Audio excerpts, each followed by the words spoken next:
Hello and a very good morning to all our viewers out there. You're watching the Morning News show on CNN News 18 and I am Sriya Kundu, here to take you through all the top stories of the day from across the nation and around the world.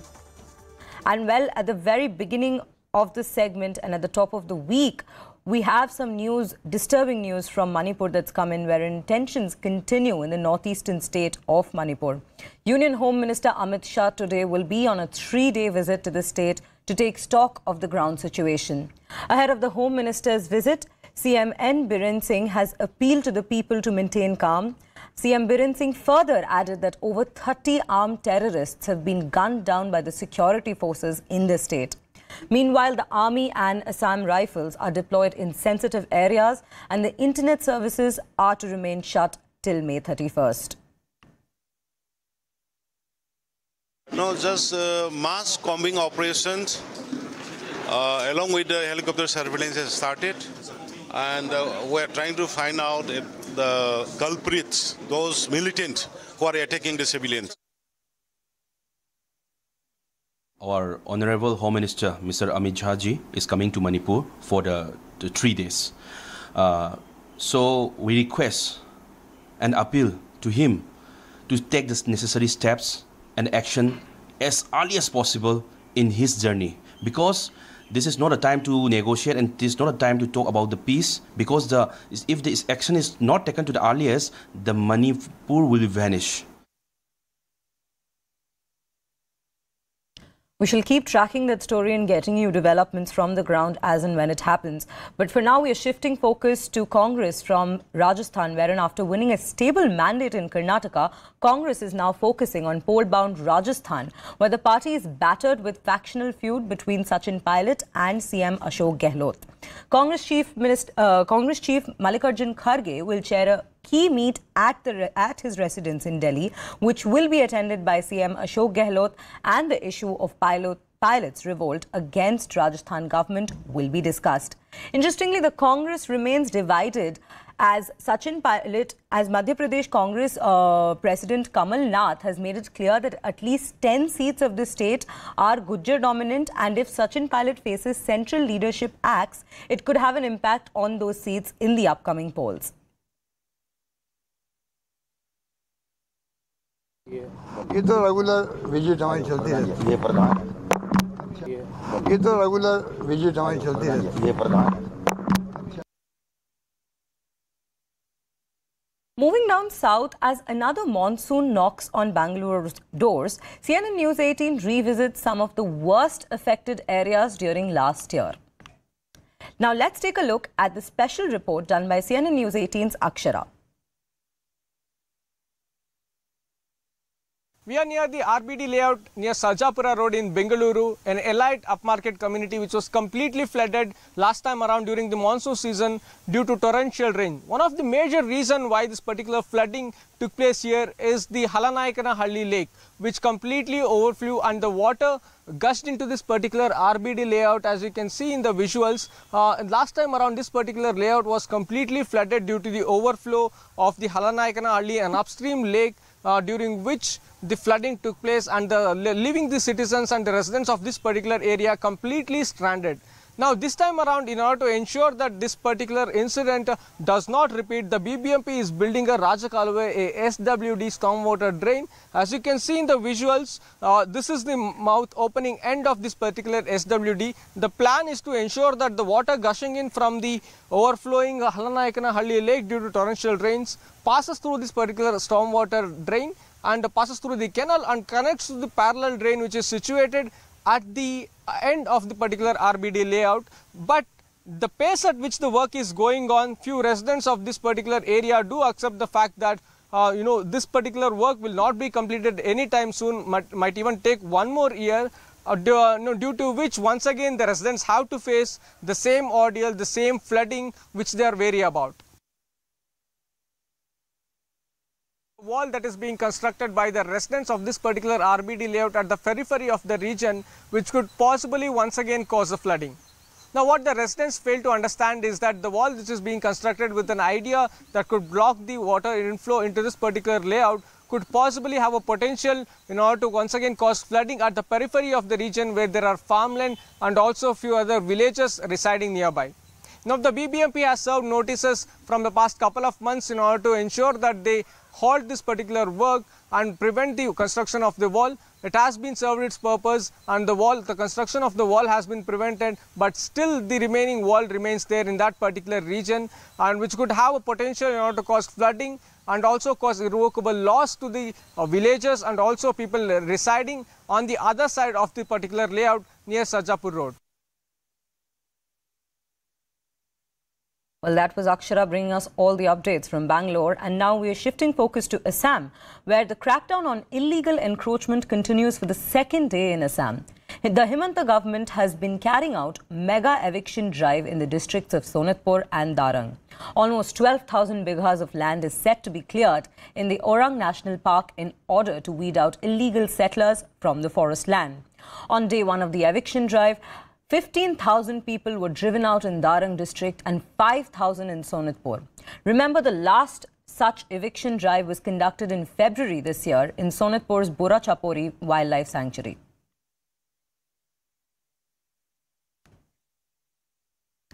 On Sunday, India witnessed a historic moment. Prime Minister Narendra Modi inaugurated the new Parliament building and installed the Sengol.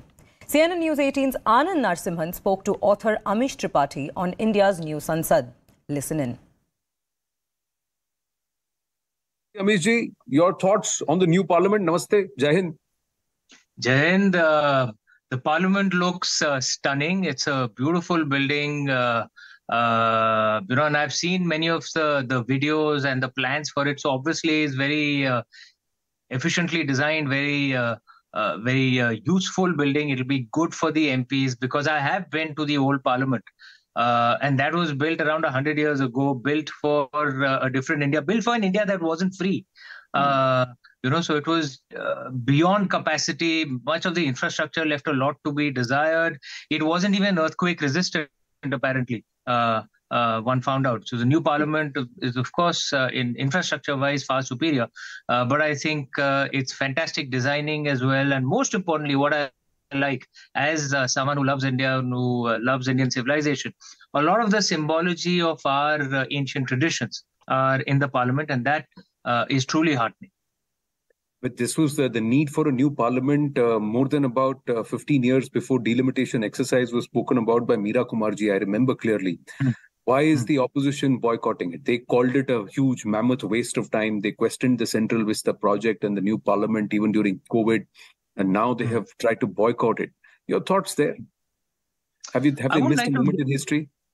Yeah, I wouldn't like to get into politics, Anand. I never comment on politics. But, is a new Parliament and is our new office buildings required? Yes, I would say so. As someone working within the state, much of our buildings in Delhi were built during the British era, and that's why you'll notice that there is no proper Prime Minister's office or residence, because remember, in the British era it was run by the Viceroy, by the President, and where now the President sits. It wasn't built for a democracy. There was no house or office for a speaker, because again, the British didn't build New Delhi for a democracy. They built it for an empire. We need all the buildings and the infrastructure to run a democracy. One can argue that perhaps for many of the first few decades of India, we didn't have the money to invest. But now we are the 5th largest economy in the world. We have the money to invest to make sure that things run better. And even from an economic perspective, the government spends, around 500 crores on rent in Delhi on various private properties where government officers, have to work from. And many of those buildings are truly not do not have good facilities, does not aid efficiency. So actually, if the government builds many of these buildings, first of all, we'll save 500 crores per month. So for all in a few years, we'll recover the money in any case, the money that's invested. But more importantly, if all the buildings are together, like it is in London, the Whitehall, most of the offices are close by, files move quicker, things are a lot more efficient. the government efficiency will improve.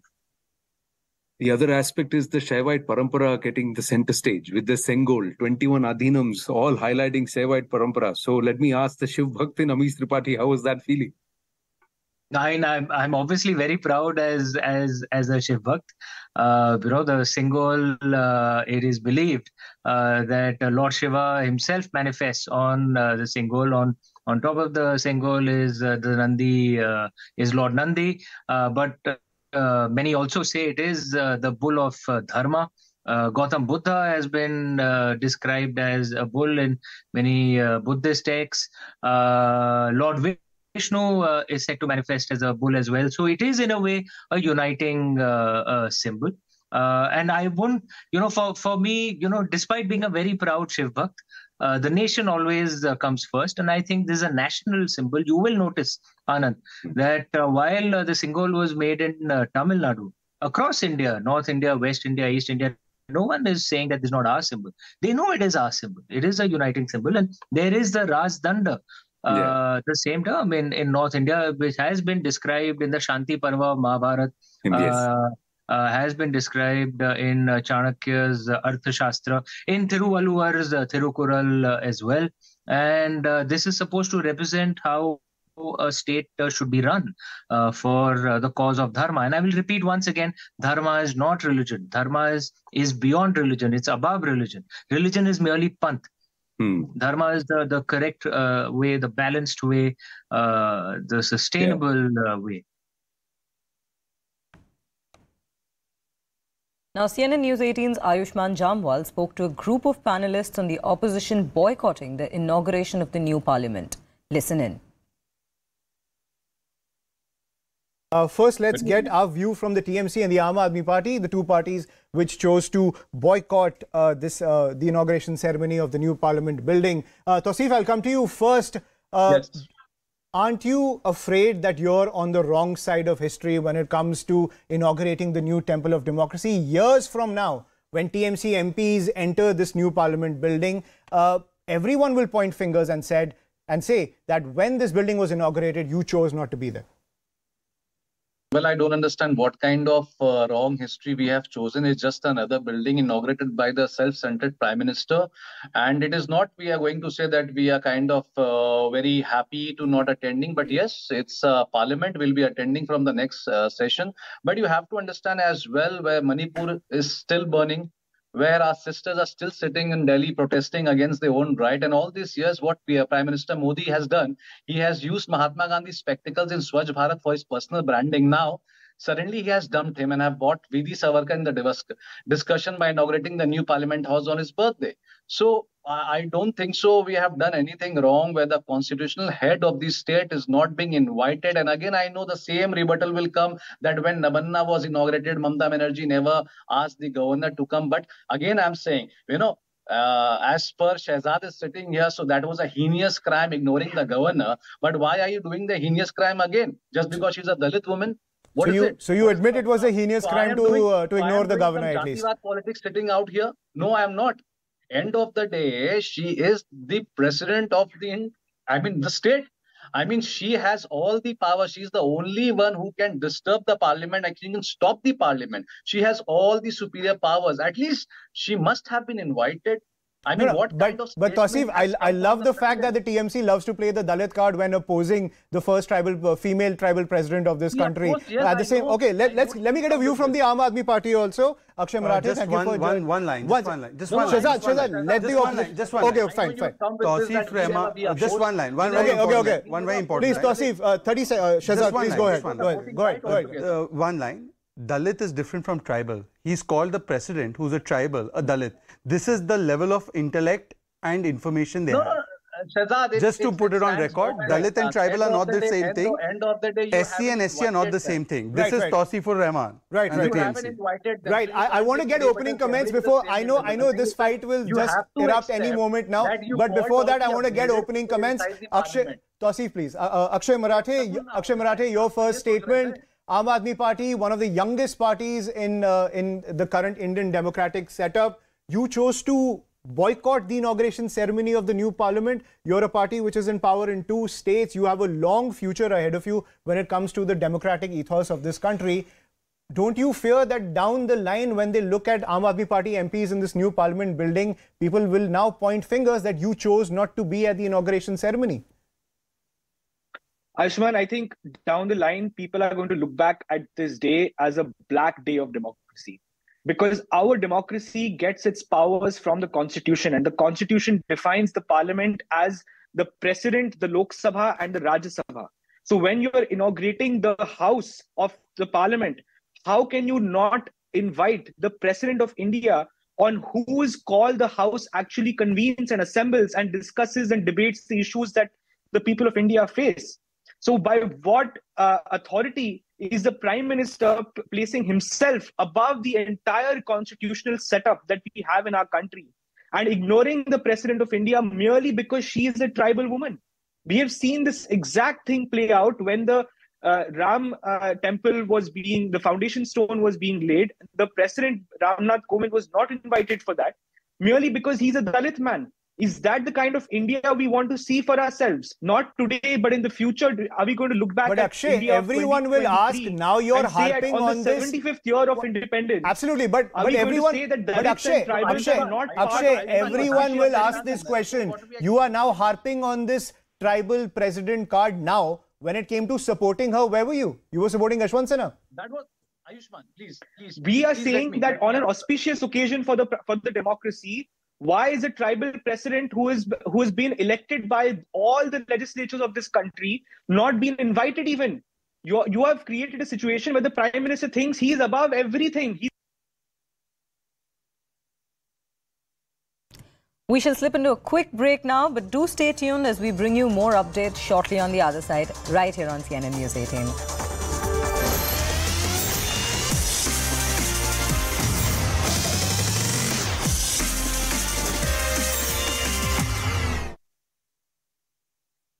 Rajpath becoming Kartavya Path, and now this is what it is. And when we look at it, politics aside, this is a gorgeous building, Zaka. Looking at it from the outside, you certainly feel that it is majestic. All right, Maria, thank you for that. Like I said, it's a historic moment, and maybe, once the dust settles on this, the opposition could have a rethink on whether they missed a trick by not attending and boycotting today's Parliament inauguration. Let me introduce our guests. Professor Kapil Kumar, historian, is joining us, and Kailash Adhikari is political analyst and managing director with Governance Now. Professor Kapil Kumar, let me start with you.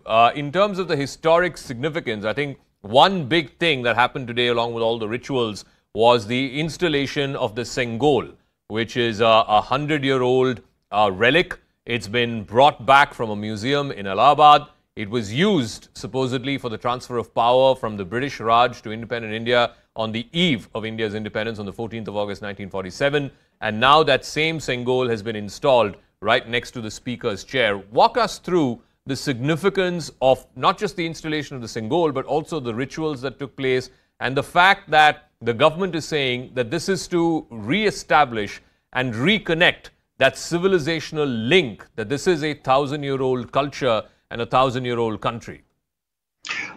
You see, I feel it's much more than a civilizational link, It not only represents a civilization, but the question here is what it represented in that civilization. And what it represented in that civilization and what it represents even today is the concept of Raj Dharma. Now, what is Raj Dharma? Raj Dharma is the dharma to govern. And what it means is that whosoever rules, whether it is a prime minister, whether it is a president, whether it is a king, because in ancient times, even in our republics, peoplely elected governments also, the head was called a Raja only. So it is that governance part that he should keep that dharma in mind, that one has to serve the people, one has to protect the nation.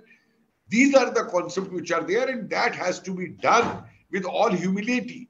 This is what Raj Dharma is, and this is what Sengol represents, what the Raj Dharma is. So I have a feeling that with the colonial past being shed away one by one, this is a major history being created today with the Sengol there, which reminds our rulers, even every parliamentarian, that when you are sitting there, you are doing right dharma.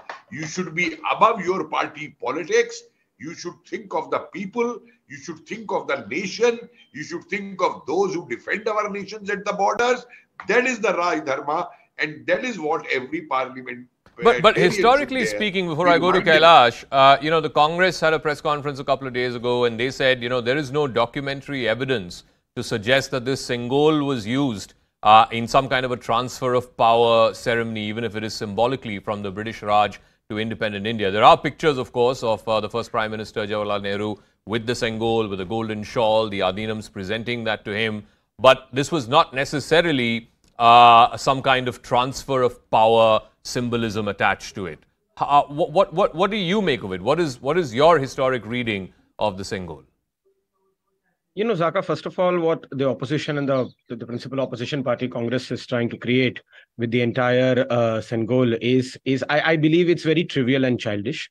As Indians, we have to be proud of the fact that today we have a new parliament building at the cusp of Azadi Ka Amrit Mahotsav, when India is 75 years old to independence, and we are a young and vibrant democracy. And at a time where we can see the kind of weight and the kind of importance and the life.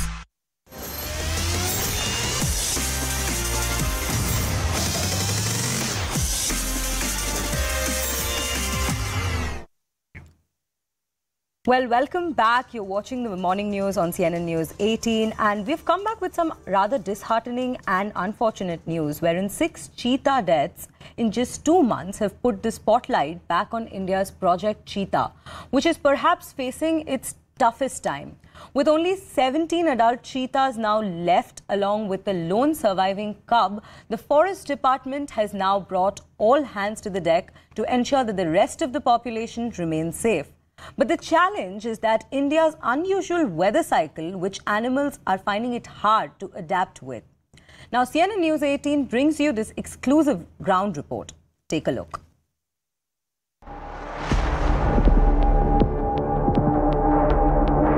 Six cheetah deaths in just 2 months has put the spotlight back on India's Project Cheetah, which is perhaps facing its toughest time.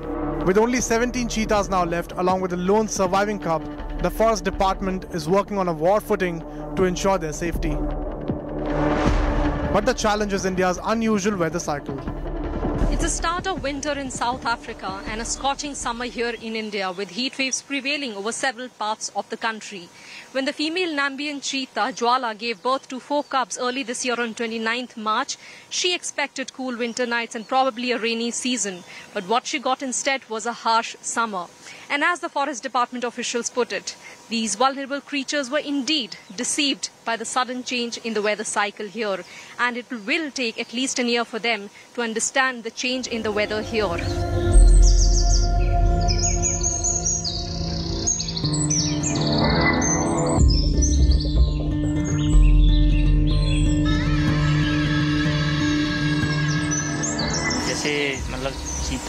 चीतों के आने के बाद से जो है ना, मतलब लोगों को एक उम्मीद है कि यहाँ पे भविष्य में मतलब रोजगार के संसाधन बढ़ेंगे और जिससे उनकी आजीविका चलेगी, इसलिए मतलब लोगों में उत्सुकता देखी गई है।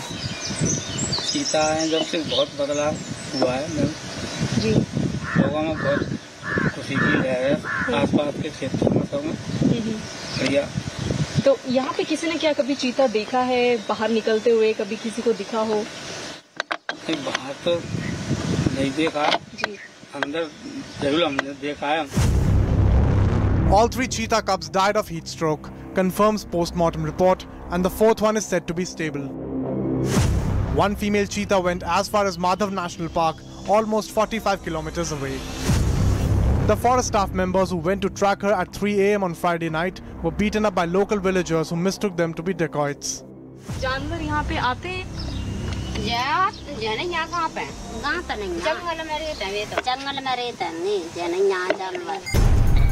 Many tourists have thronged the Kuno National Park to see these creatures in the wild, but unfortunately had to return disappointed.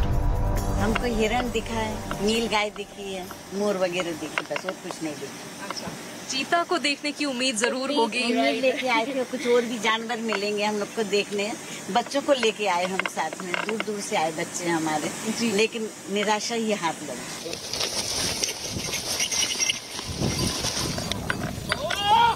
Keep patience and a little bit of hope. Well, that is the message the Forest Department has to give for people tracking Project Cheetah across the country and across the world. As of now, 17 adult cheetahs now remain. 11 of them are in the bomas, while 6 of them have been released into the wild. The condition of the lone cub surviving is now stable. There's 24-hour monitoring being done. A team of 4 doctors has been stationed in Palpur inside Kuno National Park, where all the bomas are situated.